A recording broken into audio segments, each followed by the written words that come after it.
Don't forget to share on your thing.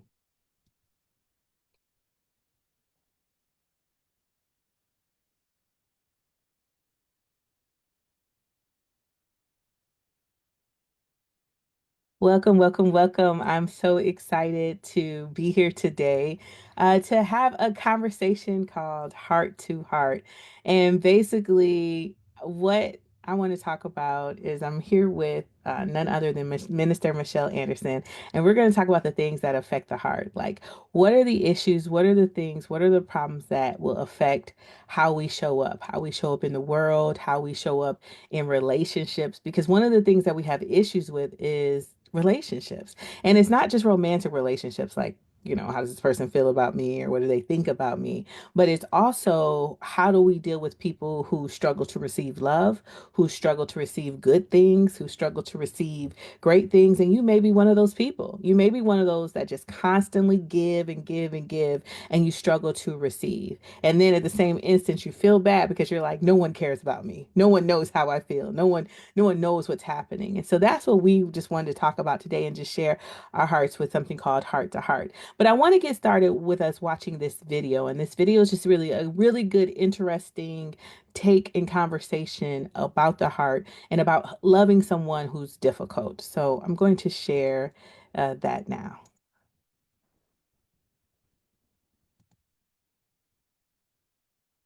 You never truly know how broken someone is until you try to love them. Until your hands full of warmth and intention reaches for theirs only to find they're too afraid to hold on. I didn't see the cracks at first. You wore your smile like armor, your laughter like a shield, and I mistook it for strength. But as I got closer, I could feel the walls you built. Not to keep me out, but to keep yourself safe. Loving you wasn't easy. Not because you didn't deserve it, but because you didn't believe you did. Every compliment was deflected. Every gesture was met with doubt. Every effort to bring you closer only pushed you further away. I came to realize your wounds aren't my fault, but I couldn't stop trying to heal them. I saw the pain you buried, the battles you fought in silence, and I fought so badly to be your peace. But the truth is, you can't love someone whole. Loving you taught me that. It taught me that sometimes, no matter how much light you offer, someone has to choose to step out of their own darkness. And it's not my job to drag you into the sun. I wanted to save you, to show you that love could be different. But I've come to understand that healing doesn't happen in someone else's arms. It happens within. And maybe that's why I had to walk away. Not because I stopped loving you, but because I started loving myself. Because trying to carry your pain was breaking me too. I hope you find your peace. I hope you find the parts of yourself you've been running away from. And I hope one day you let someone love you without fear. But for now, I'll let you go. Because loving you taught me something else. Sometimes the best thing you can do for someone is let them find their own way. And I just like that because it just talks about the process of loving people and sometimes loving them enough to let them go. But I don't want to be the one that just hogs up the conversation. I want to bring in none other than my friend and also just a light to the world. You ever just meet somebody who's just always happy, just always just, smiling. She just emits love from her body, just her pours out love. And so none other than Minister Michelle. So Michelle, go ahead, say hello. Jump right in, tell the people hi, tell them what you do, and let's go from there. Oh, thank you. Thank you. I'm excited to be a part of this conversation. Again, I'm Minister Michelle. I'm a teacher. We have a nonprofit. We serve in the community. And we love to support those that are going through challenging moments. So having this conversation is necessary, and I'm thankful to be a part of it. Thank you, Coach Renee. So when we saw the video and we saw like he was talking about loving someone enough to let them go, that it was not his responsibility to heal their heart or heal what was going on with them. And one of the things that the Bible tells us is that love covers all. And so when we see these kind of things, we're like, well, how can you love somebody enough to let them go? And what do you do with that when you struggle to love people who struggle to receive love? And so I want to start with that first part first, struggling to love people who struggle to receive love. One of the things that I've had to learn along along the way as being a natural giver that I am, is that there were times where I struggled to receive because it's like, no, no, no, I don't need it. Oh, somebody else can have it. I'll figure it out. Da da da da. And I had to learn to be able to receive, even if I'm uncomfortable, understanding that, you know what, I have to receive because part of it was my own pride that how dare I think that someone does not need to be able to express love or be able to give or be able to think that I'm too good to get this. Like, oh well, I'm thinking I'm being humble, but it's really like false humility. No, it's pride that, oh, I don't need this. I'll figure it out. I don't, you don't have to get this for me. And that's one of the things I learned is that God had to teach me is that you're blocking people's blessing. Like when people sow into you, when they give you something, whether it's time, resources, just attention, conversation, whatever it is that God knows that you need to do whatever it is He's called you to do, or even just to make it through that moment, being able to put myself in a position to receive, allow me to be able to also bless other people when they give. And God broke it down for me. It's really easy. It just brought to my mind that don't you like when like don't you love giving to other people? And it's like, yes. And it's like, what's the excitement and joy you feel when you see somebody, open up a gift or see something that you put thought and time into? How does that make you feel? And it's like, I feel amazing. So he's like, why would you block that from happening for other people when they're called to give to you? And I was like, wow. And it brought me back to the scripture where it says, God is the one that calls men to give into your bosom. In other words, He's the one that lays it on people's heart. Hey, do this, reach out, connect, do whatever for this person. And so it's like I'm blocking what He's trying to give to me. And that's the point about, and that's like, and I'm a giver. And so I had to like wrestle with that for a while. And even though I'm uncomfortable, now I accept it. Okay. Like bring it on. Thank you very much. But what about you, Michelle? What do you have to say about that? I would say along the journey where in relationships, whether personal, work related, friendships, that really understanding what love is, that and where loves come from. So anytime there's a deficient where you're feeling like you're not getting enough of it or you're needing it for someone else, then there's a void there. There's God has to fill those spaces that you're looking at another individual to fill for you. And God will show you love. And then that's what makes it easy to love. First and foremost, to love yourself. Start there in that home safe space. And even when you come across individuals that may be challenged in that area, God will give you that vision of how it looks and how they look and what they may be challenged with at that time, why they can't receive the love, and why are you feeling like you need to love them in this manner? Because it could possibly be a mirror of you and that individual.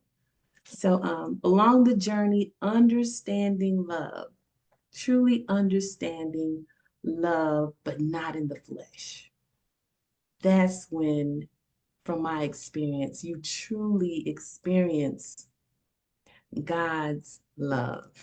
That's what I have to say Hmm. on that one. And when we think about it, it says like love covers all, right? And if you think about a love that you have with your parent, that you have for your children, or maybe you have for your family members, they do all kind of stuff. You look at all your relationships, it's like, the ones that have lasted through the test of time, whether it's by force, which is your family, or whether it's, by like choice when you choose friends and things like that, they lasted there. You haven't always felt great about them. You haven't always wanted to talk to them and hang with them and deal with them, but yet you still love them in spite of. They've done things that have been hurtful, that have made you upset, that have made you angry, but the power to love will always cover all that you experience. And one of the things that the video was saying was like, okay, I have to love you enough to let you go. And the world will tell you, that's like protecting my peace, right? I got to do what's best for me and Mhm. protect my peace.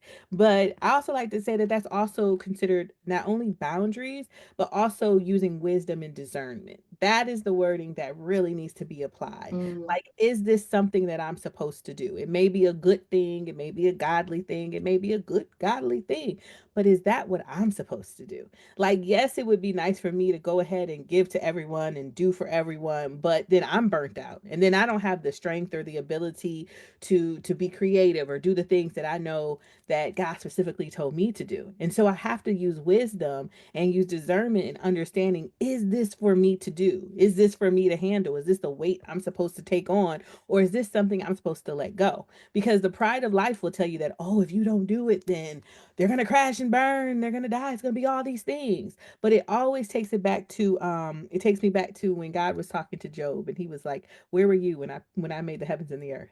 When I raised up the mountains and I filled in the sea. Like, where were you? Like, are you the person that keeps that person's heart beating, that keeps air and lungs in their breath? Are you the one that keeps all the cells in their body moving forward and backward and up and down? Are you the one that created all the neurons and the specific things that are needed in the brain to push the different parts of the body to do the things to keep it functioning? Then how dare you, in your pride, in your flesh, can you think that you are the reason that someone is existing yet today?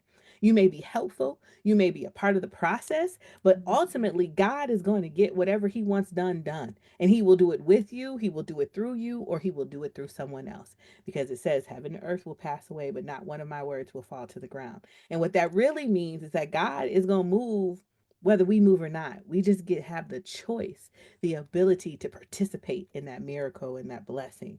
And so some of that needing to walk away or saying, hey, this is not for me, is having the wisdom and the discernment from praying, from reading your word, to understand that, you know what, this is not for me. This is not my burden to bear, my thing to carry. And when we think about how the enemy comes to steal, kill, and destroy, one of the ways he does that is through distractions. It's through having us pick up and do things that are nowhere near what we're supposed to do, what is our responsibility to do, but we just are capable to do, right? So you have Yeah. the ability, when you get paid, you could do a lot of things with your money. You can choose to pay your bills, or you could choose to pay everyone else's bills. But ultimately, it's still your choice. And what you do with those resources, if you pay everyone else's bills, then you spend the rest of the month being stressed out trying to figure out how are you going to manage your own situation, right?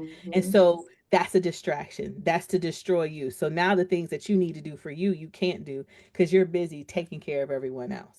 And the most important part about that too is that sometimes they don't even ask us to do it.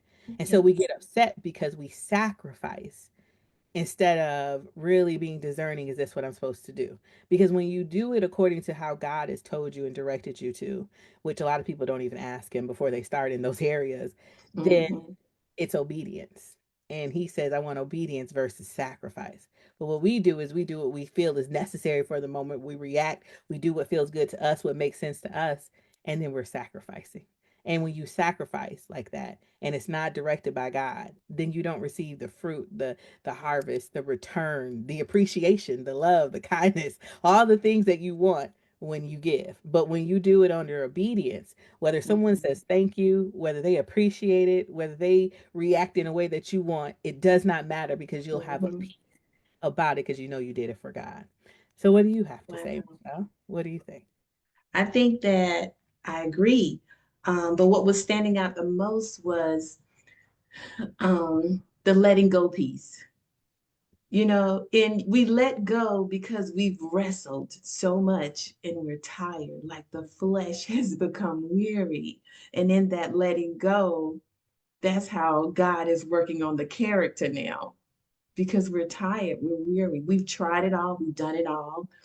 And once we wrestled and now we're surrendering, God is now giving us another vision. We can see clearly now. So in the video, it was like he had done all he knew to do. So he had to let go. He had to move himself out the way. And then he was able to gain another perspective. And when you are loving in obedience, when we're loving in obedience, like you said, it's a peace that comes with that love. You do it and you just walk away. You're not standing there needing any validation because you're being obedient to God.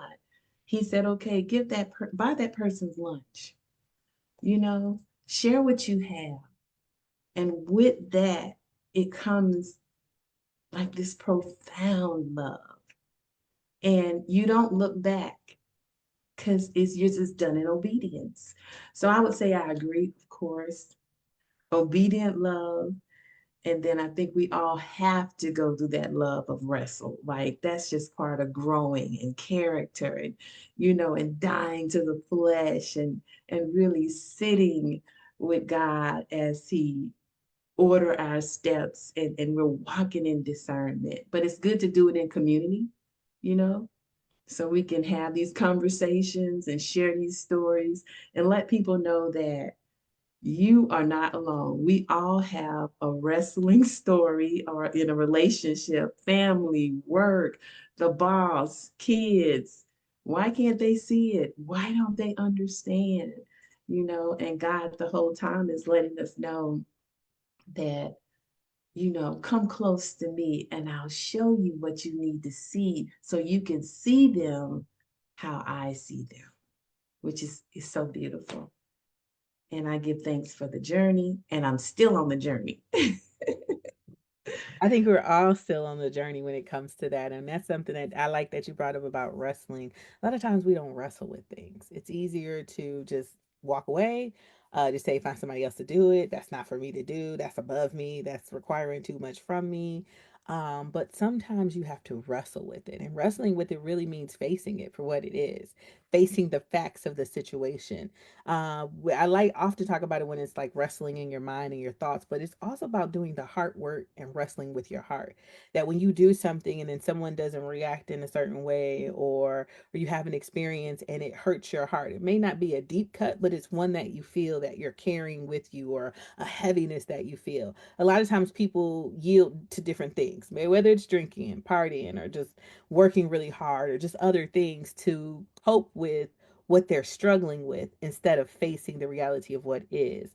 And some of the things that keep the wrestling going and keep the heaviness going is not only the avoidance of it, but also standing in what you wish would have happened or in your opinion should have happened, versus facing the reality of this is what is. Like, this is what happened. This is the real situation. This is what is happening. This is the reality. And then addressing the specific issues of it, like, this happened and I feel hurt. This happened and I feel afraid. This happened and I'm upset. This happened and I'm angry. And then allowing God to work you through that. A lot of times people will say, well, okay, you're just supposed to move on, allow grace, and all those things. And those things are true, but it doesn't mean that you don't have to deal with the root of the issue and face it and lay it before God. He says, cast your cares on me because I care for you. But it's also about allowing Him to give you the right perspective and understanding of what's going on in your heart. We'll feel like, oh, I'm really hurt. This really hurt my feelings. And God will reveal to me, like, well, is it really your feelings or is it just your pride?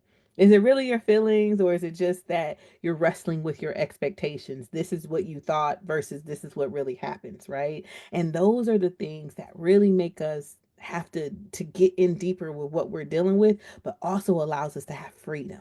Because once you go through that process, while it may be painful in those moments to kind of relive them and kind of see them and understand and talk about them, but once we get through that part, there's freedom on the other side, because now it no longer has control over you. So when you hear about that, or you see that person, or you do this thing, or you go to this event, you're not triggered by it. That's something that everybody talks about. I'm triggered. I'm triggered. I'm triggered. We would have a lot less triggers if we would have a lot more honest conversations with God about what we're dealing with. I agree. It made me think of a lot of times we're running from, and I'll speak for myself, to emotions. Those emotions like, I'm afraid of being alone, or what if I'm alone? What if I'm not enough? Like the list can go on and on. Those are emotions that I hear you saying, let's deal with those emotions. Let's call in God to help us through those emotions. Because once we go through those emotions, which are dominated by fear, then you're able to, as you said, experience freedom. Is it uncomfortable? Any part of life where you're growing and excelling and rising up and the Lord is pulling you up, there's going to be some uncomfortability because you're dying to those fleshly areas in you. So it's either as you deal with those emotions, then you're able to look at it. I'm building character. So even though it's uncomfortable, now you've grown in wisdom. As you were saying, you've grown in discernment, you've grown in knowledge. Your spiritual eyes are going to change because God sees like you're ready. Oh, I can sit with my child. Oh, I'm going to teach my son and my daughter this. I'm going to teach them now. But we have to surrender, submit to those emotions with God in the midst, and then think about how your character and how God is shaping and molding your character. Then you go to a whole nother level where you can see yourself. You can really see who you are, and your decisions will be different. And then you can look back and be like, oh, you can love on yourself differently because you're wiser. You have that knowledge, that insight, that discernment, as you were saying. So emotions, let's let's embrace these emotions. Let's not be afraid of the emotions because then we'll find ourselves year after year sitting in fears and they will fester and then they'll be in the cracks and the crevices and then you'll see bitterness and resentment and guilt and it changes who you are as a person and how you move. So as I know we're going to work through these emotions, we're going to know that God is creating character in us, shaping us, and He's going to show us exactly how we look to Him, which I know without a shadow of a doubt that is beautiful. We are beautiful. We definitely are beautiful in that. And it's so good that you talked about emotions because that's really important when in areas of forgiveness. Because we don't face things, then we build up resentment, which leads to that unforgiveness. And then we have a hardened heart. And so then it makes it harder for us to love again or try again or put our efforts in it. Because I remember the last time it did this and the last time it did that. But when you go ahead and release that to God, and it's simple, very practical way to do it. Just tell God the truth. Like he already knows, he knows our hearts, he knows what's going on. And so we don't have to pretend like what's hurting us is not hurting us. We can just say, hey, look, and I'm very blunt. Look, I don't like them. They're mean to me. This happened, that happened, whatever. And then allow him to just give you and like just fill your heart with his love and his perspective of the moment. And when you go back and you revisit that moment again, he'll begin to show you different things and tell you different things. Like, you saw it as this, but you didn't really see this over there. Like, go back and think about it again, and you saw it as this, but because this happened, look at how you're able to deal with this and manage this, and look how you're able to, excel at your job, and look how you're able to just have mental clarity and mind and strength when other people are falling apart and being frazzled and falling apart every other minute, right? Look at the peace and the joy that you have that you're able to even experience and be present in your moments with like your family and your friends and doing the things that you love, while other people are in those moments under distress and under anxiety and pressure and stress, and because they can't even enjoy something because they're so worried, stressed about what else was happening or what has happened, or they're so fearful of being triggered or things happening. And that's one of the things that I feel is like very important, is that people understand that you can heal. You can heal from trauma. You can heal from emotional pain and mental pain, and you can heal from the things that have hurt you, because as long as you're living and you're breathing and you're moving, there's so much more life for you to have, and there's so much that you bring to life. You may not recognize what your presence does to an environment. You don't understand what you showing up and saying hi to someone and smiling and giving them a high five. You don't know what that may do for them, or the memories that they get to have when they think about their times that they spent with you or in your presence. Like a lot of times we discredit ourselves and don't give ourselves enough credit for how we are and who we are and how unique each of us are. Yes, we might have common things. We're similar in a lot of ways. Of course, the world can categorize us in all different kind of ways, but we're still unique. Each and every one of us is unique. Even identical twins are unique in their personality, in the way they move, the way they see the world, the way they view the world, and even in the way that their body functions and the way that they live. And so, with that, that's on purpose, which means that we have something that's unique that we add to the world, we add to a space, we add to an atmosphere, and we can add to a moment. And when we allow unforgiveness to overtake our heart, or our hearts to become hardened toward things that God has told us we need to be forgiving of, or have a softened heart about, then what we're doing is we are taking away some goodness that could really come into the world. We are lessening the light that the dark world needs because we are there. And when you don't show up, then nobody else can show up for you. So you have to do the work that it takes internally, personally, so that you can show up in the way that you're supposed to.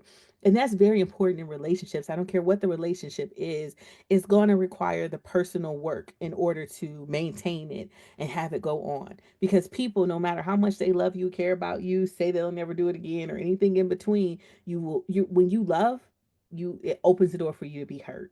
It's just what it is, whether intentionally or unintentionally. And when we do the self-work and really work on our unforgiveness, work on our hearts, work on just being open and the ability to receive, then we're able to have good, strong relationships. And we're able to do the self work so that when someone is mad at us or someone all of a sudden is not dealing with us, we don't take everything personally. We don't and then get injured by that and then shut off. Instead, we're able to be open and receive. And as you was talking about forgiveness, when you have unforgiveness in your heart, and I remember when I thought I had forgiven, but there was moments where things would rise up in me.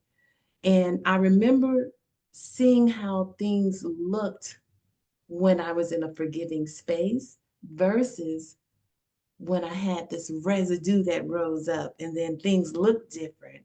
So I'm saying that to say, when you have not completely and fully forgiven, people look different. Life looks different. Your perspective, your vision, your spiritual eyes, they just look different. And it can also be deceiving. So that's why our heart needs to be pure, because in the Bible, like I said, we want to forgive. We want to be forgiven because all of us fall short. So be quick to forgive. Keep our hearts pure. And this is something you do every day. As they say, you pick up your cross every day, with joy in your heart. You do it. You keep doing it because the peace and the freedom that will come behind the obedience, because forgiveness is a commandment in the Bible. We are commanded to forgive. And that's what keeps a holiness about us, a pureness about us. And God is able to teach us and show us more, you know? So, again, that forgiveness piece, Coach Renee, is huge. And I pray everyone heart is softened and they forgive. Forgive them, for they know not what they do. Because when you broken, that brokenness, you got a different vision. It's a different vision when we in a any of us are in a broken state. We are not seeing, with that beautiful, loving spiritual eye.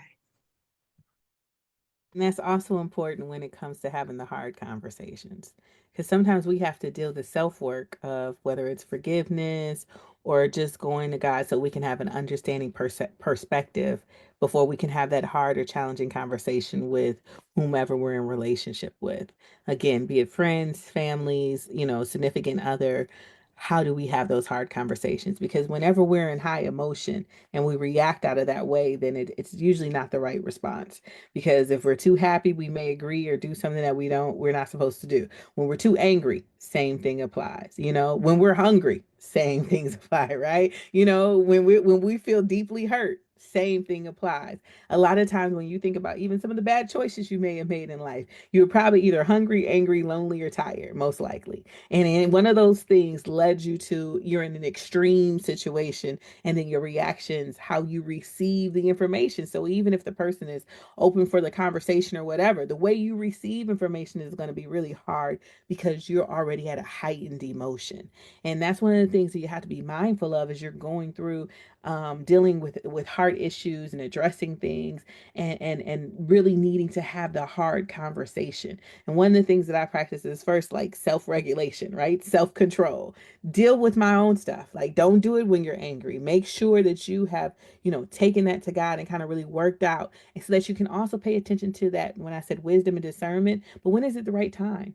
Like, maybe it's not the right time when that person's hungry, angry, lonely, or tired, right? Maybe it's not the right time because they had a hard day, and now this is like a compounding thing. So their reactions or their ability to receive, they may already be at the top of their emotional or mental tank for the day, right? So knowing when is the right time, and then what is the right approach. How do I approach this situation? What should I say first? Instead of just a lot of times, like I'm very direct. So I'm just gonna be like, is it A or B? Period, right? It's like, but that doesn't always work. That's not always the best answer. So sometimes you have to say, hey, what do you think about choice A? Or what do you think about choice B? Or I was considering choice A, and then I was also thinking about choice B. What are your thoughts? So still getting the answers that you need, but doing it in a way that's not attacking the other person, but in a way that creates opportunity for conversation. Because the biggest thing that both sides want to have is validation. In other words, that they have been heard, right? Then we go from, once you hear me, what will you do with that? And then also understanding that a lot of the disappointment and things that we have in life is us wrestling with our expectations. Because see, when I started this process, I expected this. And I knew you were going to say this. And in my thoughts, when I pre-thought out this conversation, I say this, you say this, I say this, you say that. And then boom, everything works out in my favor, right? But then when you get into that moment, or you get into that conversation and it doesn't go the way that you want, now you're upset. Now you're angry because what's playing out is not what you expected. And then you have to wrestle with that, because just because it didn't go as you expected, it might have been the best way. Or just because it didn't go as you expected, you didn't also take in consideration these other things which you never even knew about. They may have been blind spots to you, or just other things that were not a part of what you thought. And that's why you have to have the wisdom, you have to have the discernment, you have to include God in everything, in terms of how do I approach this, how do I deal with this. And then even in the midst of it, okay, there, I'm feeling hot now, I'm feeling steam come out my ears, this is the time where I feel I need to go off, and instead being able to have that self-regulatory thought that says, you know what, let me calm down. You know what, let me get off this phone. You know what, let me try again later, right? Working on self so that you can approach and have those hard conversations. Because if we go to level 10 and go off and all the things, then what that does is increase discord. It makes both sides still unhappy because we're trying to be on the same page and we can't be. And it creates an opportunity for other things to get in, to create more difference and more distance between what we're trying to do when we come together. And that's one of the things that I feel is important to do when it's time to have the hard conversation.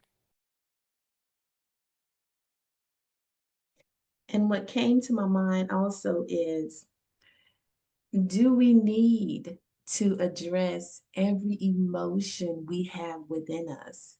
Some of the emotions, they're for us. They're for us and the Lord, This is a pruning. This is the process where we're maturing.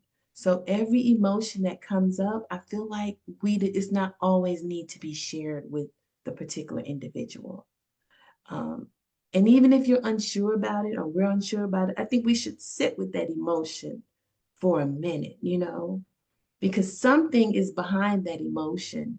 Like you said, sometimes it's expectations. So why are we expecting certain things from other people? And what is that expectation? So questioning that emotion, like if it's anger, so you're angry at them, but what are you angry about within yourself? What are you mad about first and foremost? So whatever that emotion is, I'm afraid that this person may leave me. well, now I need to take this emotion because this is the emotion that's coming up out of me. What am I afraid of? You know, am I putting too much in this individual to bring me all of these things that the Lord does not want us to be seeking man for what he has already given us? Because sometimes we can be too far and wanting too much from man when they're trying to get through just like we are. And they like, whoa, I gotta do that too. I gotta. So God is first. So taking those emotions and sitting with them with the Lord and allowing God to say, okay, yeah, this is something that needs to be discussed with this particular person in this particular relationship and how it should look. And it's a process, you know. We're learning, we're growing. And then the more you do it, the more you like, okay, this is something I need to work on within myself. This has nothing to do with anyone else. This is all me. So, God, how do I address this bitterness that rests in my heart because of something that happened years ago that I have not dealt with yet? Come sit with me and help me to deal with that bitterness, that disappointment, that insecurity, you know, that rage, that trauma. And then the teaching begins. Yeah, I think that's really good. That you said that. Like, I agree with all of that. Is it's a process, right? That's one of the things that I struggle with. Like, it's a process. Like, yes, it's a process. Like, it all is a process, and the process is really ultimately about us. Like, every situation and issue is about how does it affect us in terms of what does it bring out of me. I always tell people, get to the root of the feeling, right? What is it really going for? Is it my anger? Is it my peace? Is it like, what is the root of it, right? What is it coming for?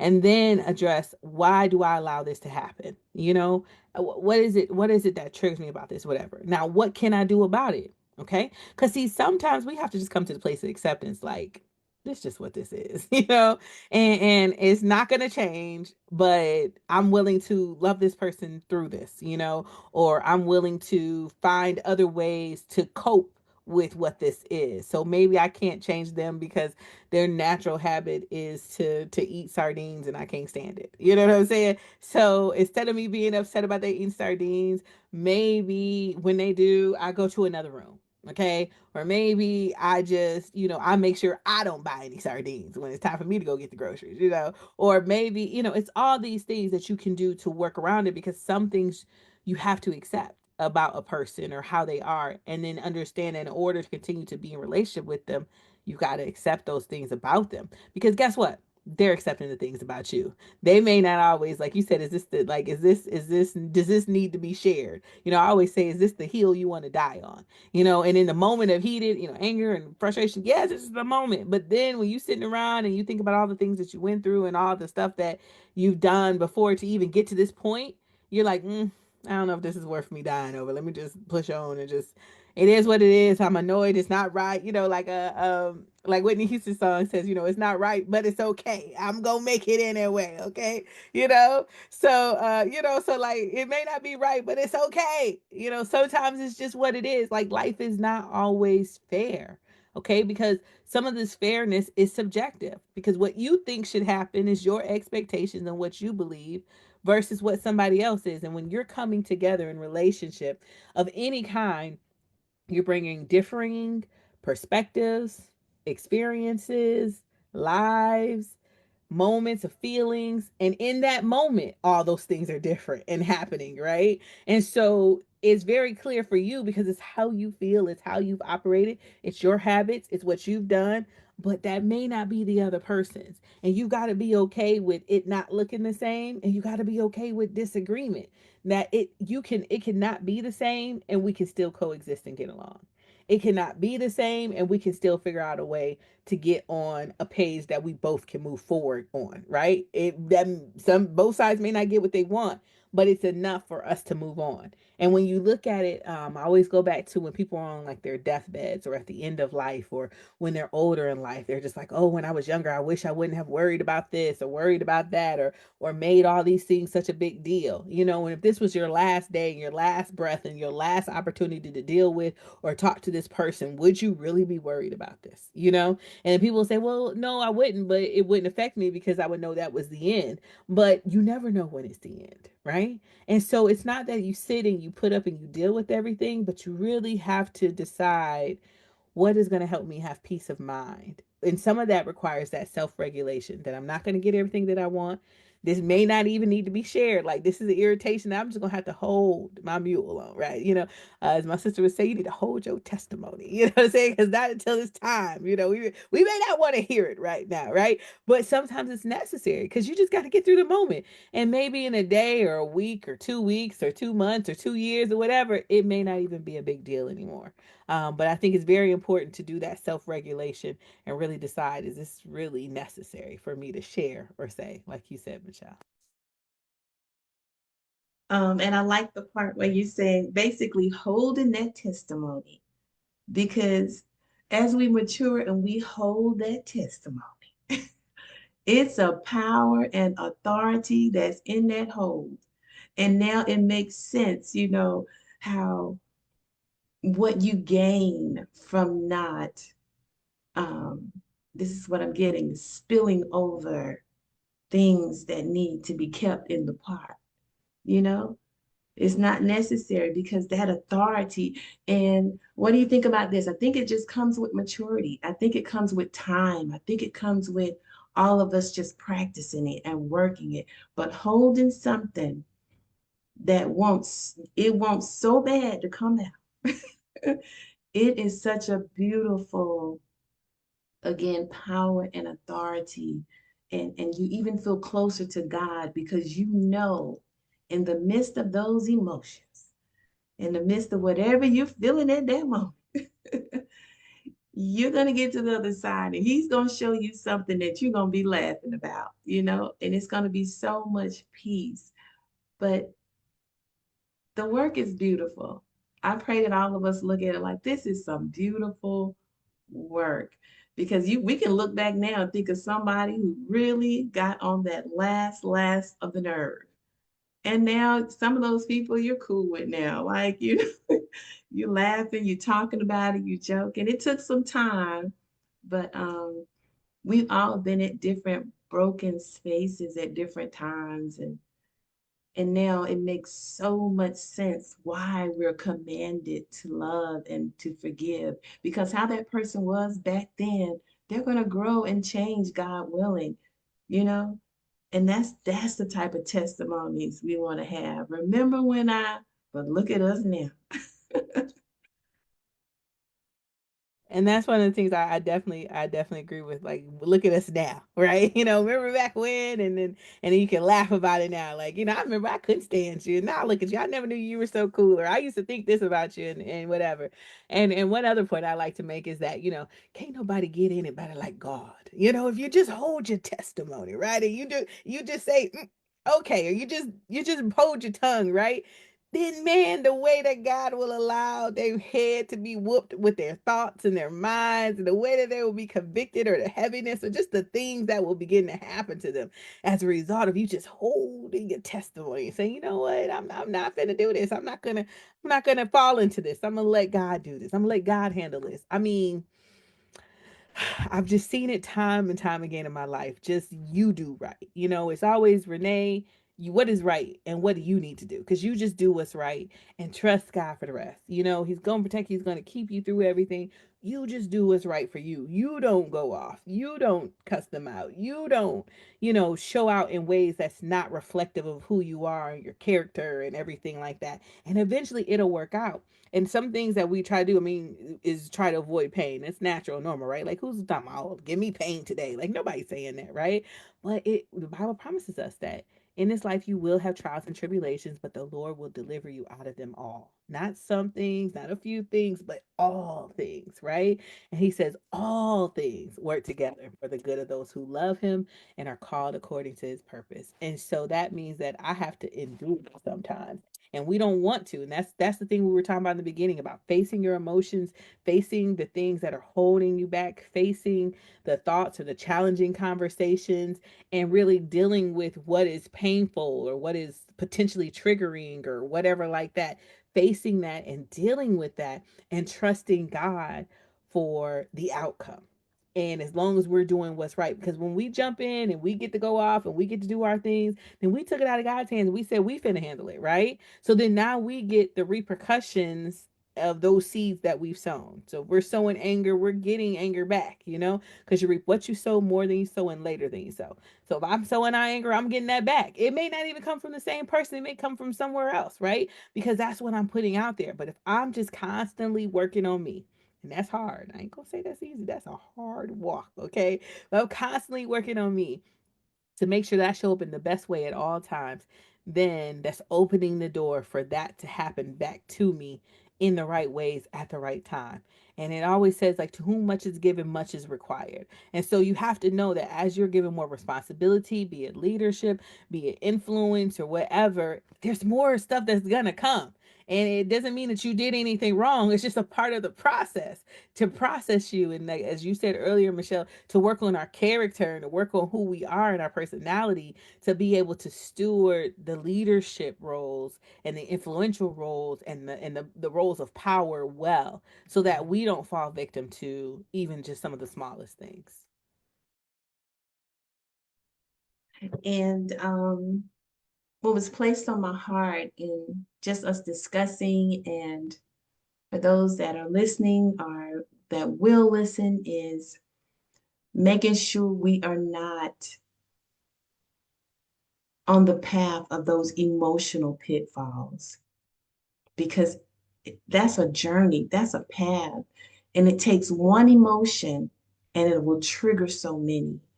So, like Coach Renee was saying, just doing that work, self regulating, will keep us out of the emotional pitfalls and then on that continuous course of freedom, like a peace that surpasses all understanding, like that wisdom, that knowledge that God desires and wants us to have.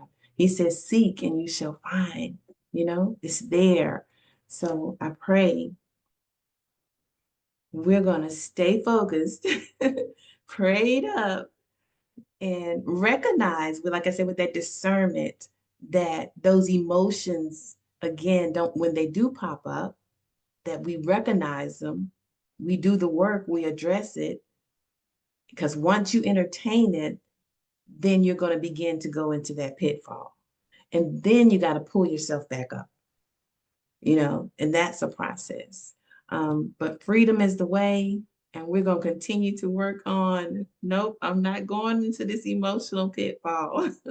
I'm not going.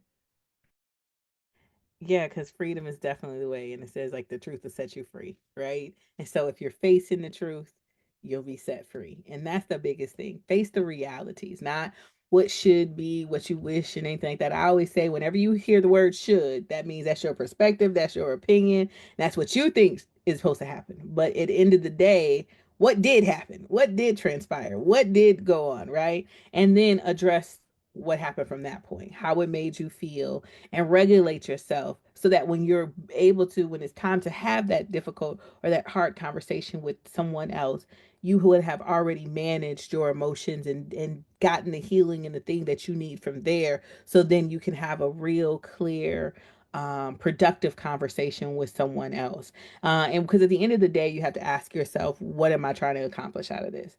Is it just to be talking? Is it just to be arguing? Or is it really to get on one accord, one page, or just say whatever needs to be said?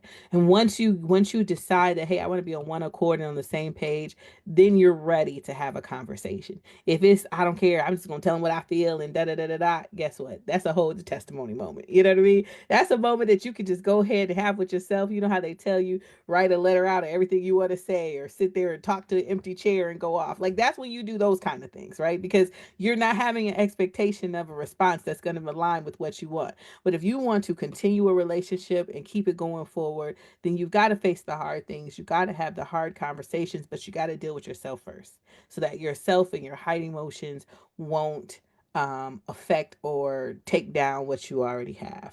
And so, Michelle, do you have any final thoughts that you want to say before we end for the day? I would just encourage everyone to that quiet time and the busyness of life is so important, um, that you spend time with yourself. And when you're spending time with yourself, you're spending time with God. And it will become clearer and clearer as you practice this and move forward. Like we do it every day, continue to do it and work on those hard moments, purify that heart, spend time with God, and He will renew your heart and give you a peace that surpasses all understanding. And know that you're not alone. Know that you're not alone. So God bless everyone. And that was great, Michelle. I just want to add to that. Remember, you have a responsibility to place your stamp on the world, because if you don't do it, no one else will. So do the hard work, have the self regulation conversations with God, and do what's necessary so that when you are in relationships with others, you can do the hard work, so you can have the hard conversations, so that you can continue to have strong, healthy relationships that will take you further in life, but also will make life so much better.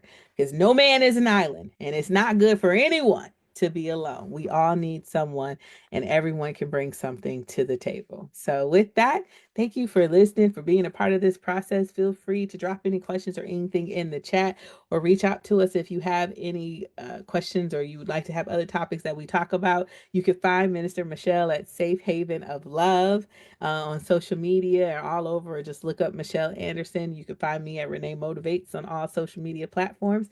And until next time, thank you so much, and we wish you well. Bye.